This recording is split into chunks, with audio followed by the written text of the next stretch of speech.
La noche con 35 minutos en la ciudad de Nueva York. Tenemos un enlace y me da mucho gusto anunciarlo con el economista, analista financiero Jorge Suárez Vélez, analizando justamente todo este panorama a raíz de la medida anunciada por Donald Trump de imposición de aranceles a más de 150 países. Jorge, un saludo muy cordial, bienvenido como siempre, gracias por aceptar la invitación. Siempre gusto estar contigo, Pepe. Muchas gracias, Jorge. ¿Qué viene a significar? Interprétalo, por favor, esto que entra en vigor a partir de las 10 de la noche, tiempo de México, al primer minuto de mañana miércoles, tiempo de los Estados Unidos, el arancel de 104% a cualquier producto chino. Pepe, yo creo que esto es la continuación de una guerra comercial que absurdamente detonó el gobierno de Donald Trump. Probablemente pasará a la historia como uno de los capítulos de daño autoinfligido más grande que ha habido en la historia reciente de los Estados Unidos. Estados Unidos no tenía ninguna necesidad de este proceso. Es absurdo siquiera pensar en que es deseable traer manufacturas de regreso, cuando el gran problema que ha tenido Estados Unidos en los últimos años es falta de trabajadores, no de trabajos. Lo que este gobierno tampoco está considerando es que si bien Estados Unidos tiene un déficit comercial con países a los que les compra un montón de cosas que Estados Unidos o no querría hacer o no podría hacer o no tiene las condiciones para hacer, por el otro lado tiene superávits en servicios que son muy considerables y que no están viendo dentro de esta ecuación. Y en particular, lo que me preguntas con respecto a este altísimo arancel para China, lo que puede estar empezando es una guerra con alguien que sí se puede poner al tú por tú con Estados Unidos, no tanto por la parte arancelaria. Para China, cualquier arancel que les ponga Estados Unidos es más doloroso porque las exportaciones son más o menos 21% de su PIB. Para Estados Unidos, las exportaciones son solamente 11% del PIB. Sin embargo, lo que China está aprovechando es que ellos tienen el control tienen 90% más o menos de la producción de tierras raras y de metales estratégicos que Estados Unidos necesita para un montón de cadenas de suministro de productos que son esenciales como baterías, por ejemplo. En el momento que China decide poner restricciones a la exportación de estos materiales a Estados Unidos, puede detener cadenas de suministro que realmente pondrían de rodillas a muchas industrias. Entonces, esto tomará tiempo. Muchas de estas empresas en Estados Unidos tienen inventarios de estos insumos, pero ciertamente lo que China está señalando es que tienen muchas formas de retaliar, de regresarle el golpe a Estados Unidos y no todas ellas son nada más arancelarias. Exacto, es la pregunta siguiente, Jorge Suárez Vélez. ¿Cuál estimas esperan los mercados que pueda ser la respuesta la respuesta de China a la medida anunciada por Trump? Yo creo que el poner restricciones a la exportación de insumos que para Estados Unidos son estratégicos. Y ciertamente ya lo hicieron también con aranceles en algunos productos como carne, pollo, soya, etcétera. Ya ahí con finalidades mucho más estratégicas, tratando de pegarle a algunos distritos a los que les va a doler mucho y que son típicamente republicanos.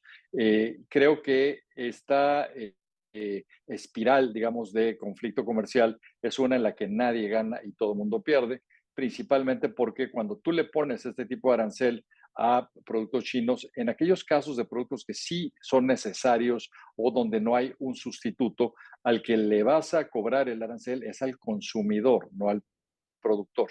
Entonces, yo creo que algo donde también se está disparando en el pie de Estados Unidos es en el sentido de que van a generar presión inflacionaria.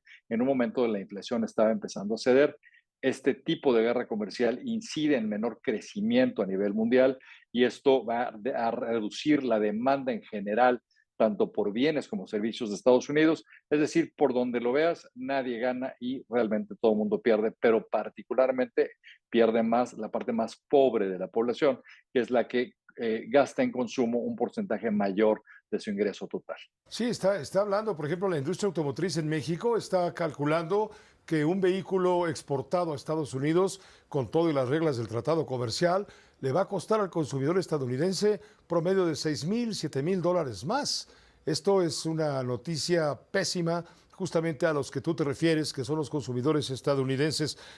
Trump le está poniendo números a todo esto. Hoy en una conferencia de prensa dijo desde Washington que la imposición de los aranceles significará para la economía de Estados Unidos unos 2.000 millones de dólares diarios. ¿Es creíble esta cifra, Jorge Suárez Vélez? Mira, es creíble porque, una vez más, es como si le estuvieras cobrando una especie de IVA a los consumidores que evidentemente va en contra de su poder adquisitivo, lo cual absolutamente no es deseable y Trump no está reconociendo que se lo paga el consumidor, no lo paga el exportador. Por el otro lado, esto está haciendo referencia a una época, por ejemplo, al final del siglo XIX, el propio Trump lo ha dicho, la época del presidente McKinley, quien, por cierto, fue asesinado, que Estados Unidos no tenía impuestos sobre la renta, toda la recaudación se hacía por medio de aranceles.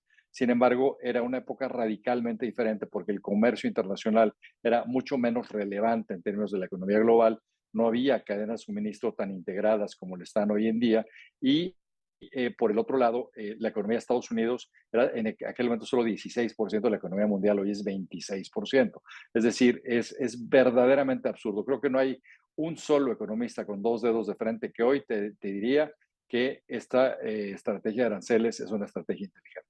Sí, incluso economistas que apoyaban a Donald Trump en sus ideas hoy están respondiéndole justamente con esto. ¿A dónde va a llevar Trump la economía estadounidense cuando se espera que Estados Unidos también entre en recesión, cuando se estima que la inflación ya no es una entelequia, es un hecho muy concreto? Eso es el gran problema, Pepe. Estados Unidos había logrado una recuperación post-pandemia que era la envidia del mundo. Traía tasas de crecimiento alrededor de 2,5%. La inflación, si bien se elevó como producto de los grandes estímulos fiscales y monetarios que se dieron alrededor de la pandemia, ya estaba empezando a ceder, estabas empezando a tener indicadores de inflación por debajo ya de 3%, en camino, digamos, hacia lo que la Reserva Federal desea que es 2%, pero todos los estimados se han ido por las tarifas o por los aranceles a niveles de 4% ya para el año y los pronósticos de crecimiento que estaban alrededor de entre 2 y 2,5%, ahora en algunos casos están pronosticando crecimientos cercanos a cero para el año. O sea, el daño es enorme, pero también el daño a nivel global es enorme porque hay una correlación directa entre comercio internacional y crecimiento. En la medida en que surgen barreras, tanto arancelarias como no arancelarias, al comercio internacional, el crecimiento en general se reduce y en algunas regiones fuertemente dependientes de exportar, como sería el caso, por ejemplo, de Vietnam, pues reciben un golpe muy considerable. Entonces, una vez más, esto es absolutamente no deseable, esto le pega a todo el mundo y estas cadenas de suministro que tomó tanto tiempo desarrollar con enorme eficiencia y que llevaron a que en el mundo desarrollado, por ejemplo, el precio de bienes duraderos se abatió en niveles de hasta 70% en términos reales, por la eficiencia de la producción de cadena de suministro, ahora estás dando marcha atrás y estás en una estrategia proteccionista donde hay que recordar, un arancel es la mejor forma de proteger a un productor ineficiente, pero el que paga el pato es el consumidor.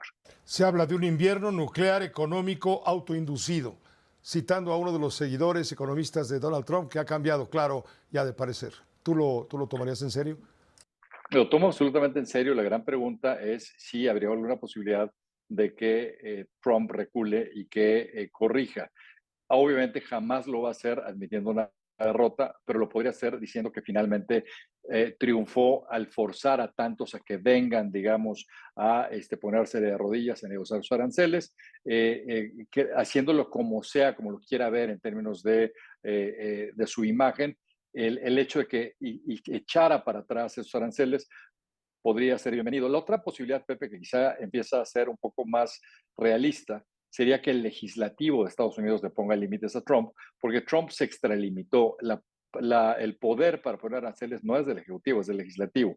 Trump lo que hizo es que acogió una ley que dice que cuando hay casos de emergencia nacional, el Ejecutivo puede hacer este tipo de cosas, pero lo que ciertamente las Cortes y el propio Legislativo podrían decir es te extralimitaste, tomaste poderes que no son tuyos. Es difícil hacerlo tratándose de dos cámaras que están con mayorías republicanas, pero claramente lo que está ocurriendo podría propinarle un golpazo a la estrategia electoral de los republicanos y hay que recordar que hay elecciones de medio término en noviembre del año próximo, donde si les va mal podrían acabar perdiendo de entrada la mayoría del Senado, que es bastante frágil, pero incluso en un caso extremo también la mayoría en la Casa, Cámara Baja, lo cual realmente le dificultaría muchísimo las cosas a Trump. Jorge, muchas gracias. Como siempre, es un gusto escucharte. Un gusto para mí, Pepe. Gracias. Igualmente, Jorge Suárez Vélez, economista, analista financiero. Vamos a ir a